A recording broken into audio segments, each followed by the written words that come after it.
Millionaires come home to find their pregnant wives crying. David Whitman thought he'd built a perfect life, but nothing prepared him for that day. He walked in early and found his young wife, Aisha, sobbing, her body marked with fresh bruises. Through tears, she whispered, "Am I ugly? Am I a monkey? Don't I fit in your world?" Those words cut deeper than any business betrayal.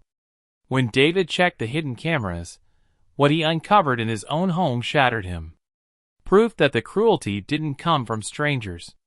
And when he set a trap, the truth that unfolded nearly destroyed his family name forever. Before we go further, please hit that subscribe button. Your support means everything and helps us share more powerful stories. Now let's dive in. The Whitman estate looked flawless from the outside. A manicured lawn stretched toward stone steps, tall windows catching the last glint of sunset. To passers-by, it was pure elegance. But inside, silence hung heavy, like the house was holding its breath. David Whitman eased the door shut, suitcase hitting the polished oak floor with a soft thud. He loosened his tie, slow and deliberate, each motion calming the storm of running empires. He was home early, but the place felt lifeless. No laughter, no faint music, not even the hum of a TV left on for company. Just stillness, broken by a clock's faint tick down the hall.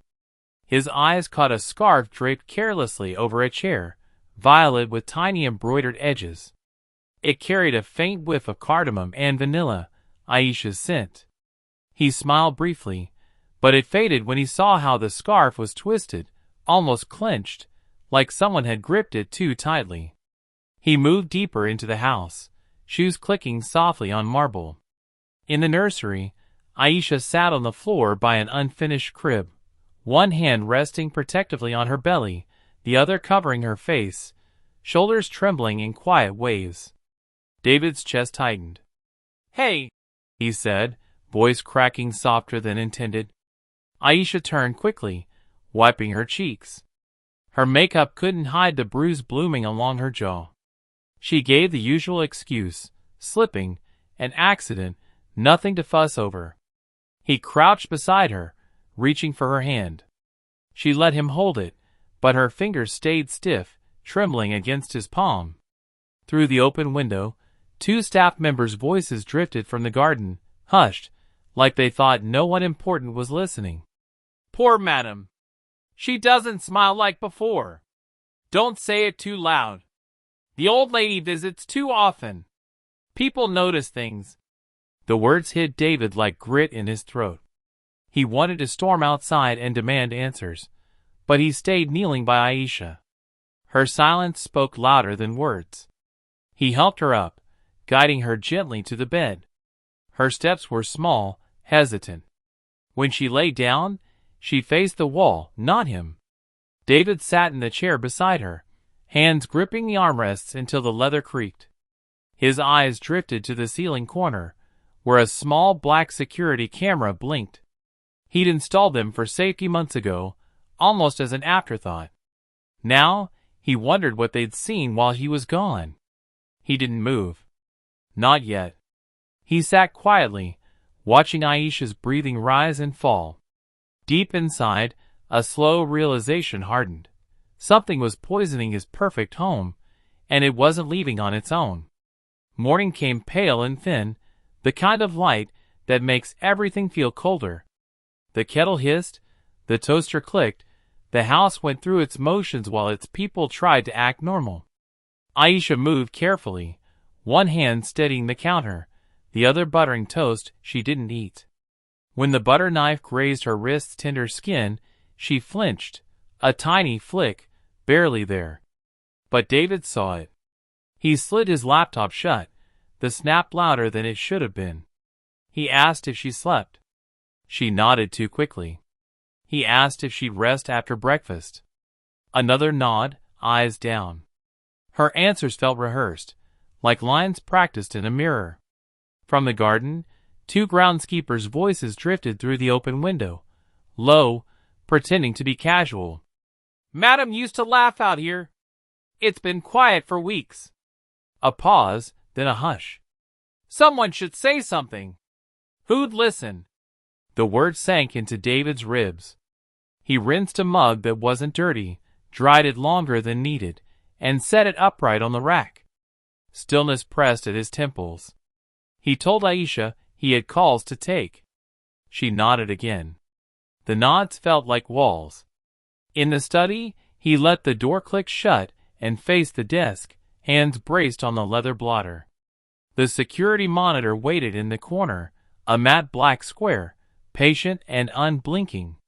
He entered the code, paused, exhaled, and pressed play. The previous day unfolded in tiled windows, foyer, staircase, kitchen, nursery hall. At first, it was routine.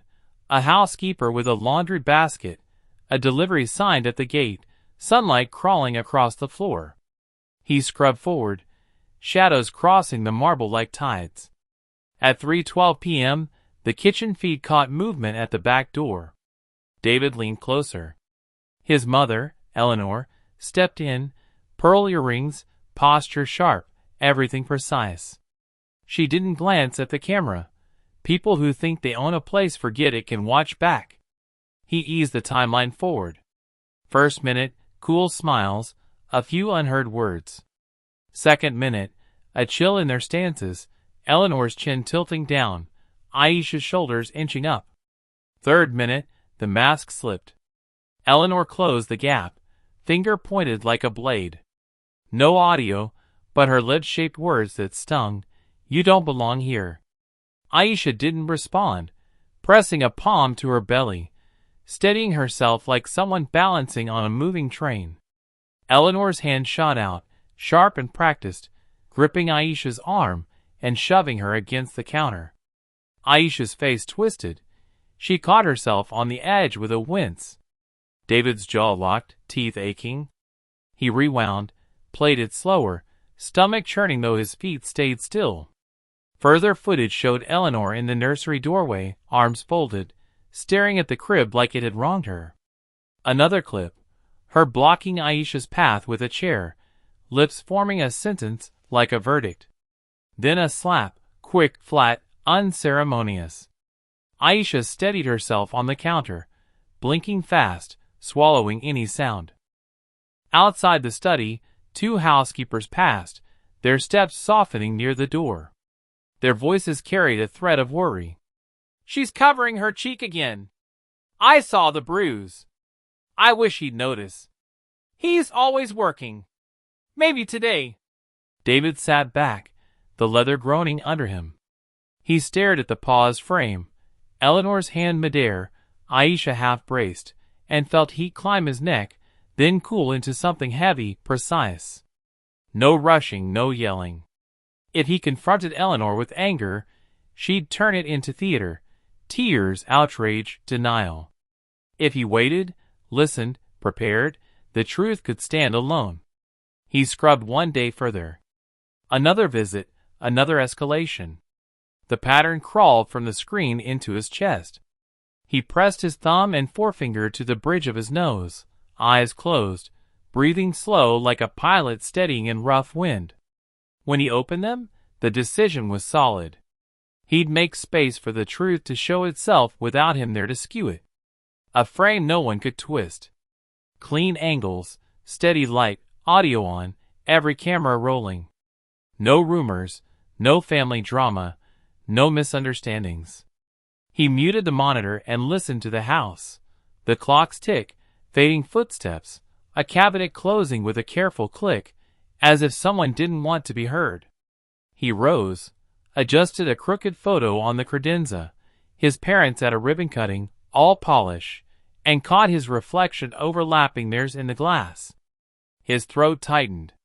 He straightened the frame, palm flat against the wood, grounding himself. The plan formed not with adrenaline, but patience. A quiet exit, a car parked around the corner, eyes on the feeds, phone in hand, timing set. Not a trap for spite, but proof for necessity. For Aisha, for their child, for the air in this house to be safe again. He powered down the screen, the image shrinking to a pinpoint of light, then black. The room felt colder. He stood a moment longer, hands at his sides, knuckles softening. Then he stepped into the hallway, face calm, voice steady, carrying a decision he wouldn't let go. David rose before dawn the next morning, lying still to hear Aisha's fragile, shallow breathing, interrupted by soft tremors in her sleep. He slipped out of bed quietly, pulling his shirt cuff straight as if preparing for battle, not breakfast. By 8, he kissed her forehead, said he had city meetings, and left through the front doors with deliberate noise. Staff noted his exit. Tires rolled down the driveway.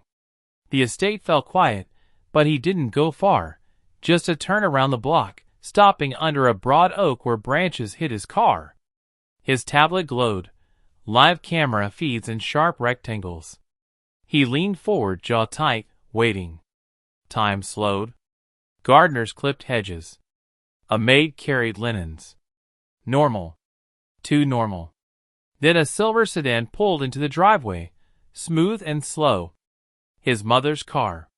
Eleanor stepped out, polished as ever, pearls at her throat, hair coiled precisely. She didn't ring. She used her key. Her heels tapped across marble, measured, rehearsed. The cameras caught it all. Aisha in the kitchen, pouring tea, shoulders already tense. Eleanor's frame entered, shadows stretching across the tile. David muted the audio so his pulse wouldn't drown it. He watched lips form sharp, bitter words. He saw the shove. A teacup crashed, porcelain scattering in white shards. Aisha flinched, bending to gather pieces, but Eleanor yanked her upright, grip biting her arm. David pressed the tablet closer, breath burning. He wanted to move, but forced himself still. Evidence had to be undeniable. Then Eleanor reached for the knife block, fingers curling around steel. She lifted it slowly, deliberately, as if weighing more than metal. Her face twisted, words etched into the feed like poison. That was enough. His car door slammed. Footsteps hammered up the drive. He stormed through the side entrance, voice cracking the stillness like thunder. Enough!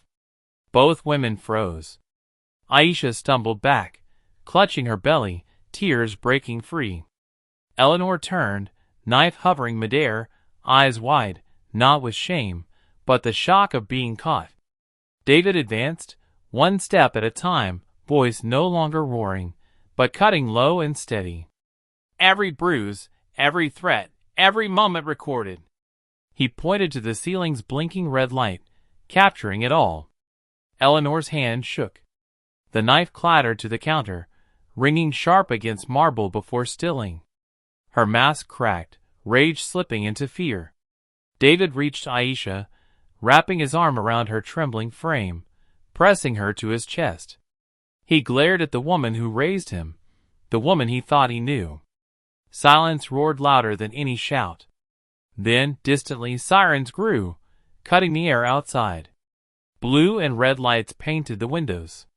Tires scraped gravel, doors slammed, and the estate's polished calm fractured under authority's weight. 2 officers stepped into the foyer, voices low but clipped with purpose, filling the house like a tide. David kept his arm around Aisha, guiding her to a chair by the wall. She clung to him, breath sharp, face buried against his chest. He smoothed her hair with slow strokes, whispering promises he hadn't voiced until now. Eleanor stood at the counter, pearls crooked, face pale, still trying to hold a matriarch's posture. She opened her mouth, but nothing came. The knife glinted in a sealed evidence bag. David handed the officers his tablet.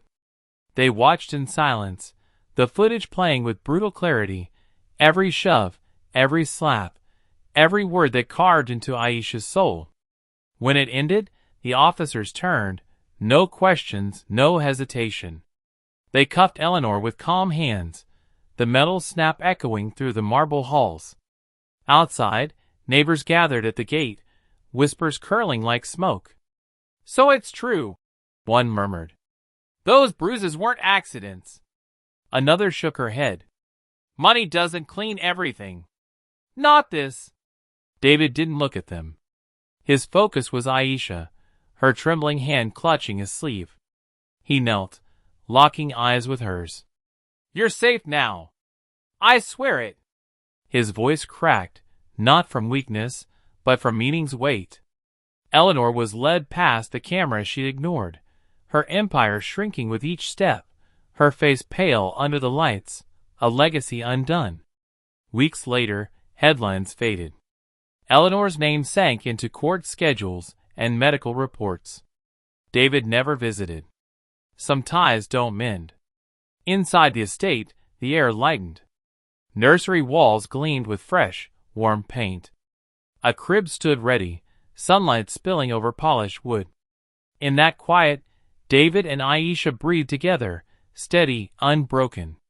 For David, wealth wasn't numbers on screens anymore.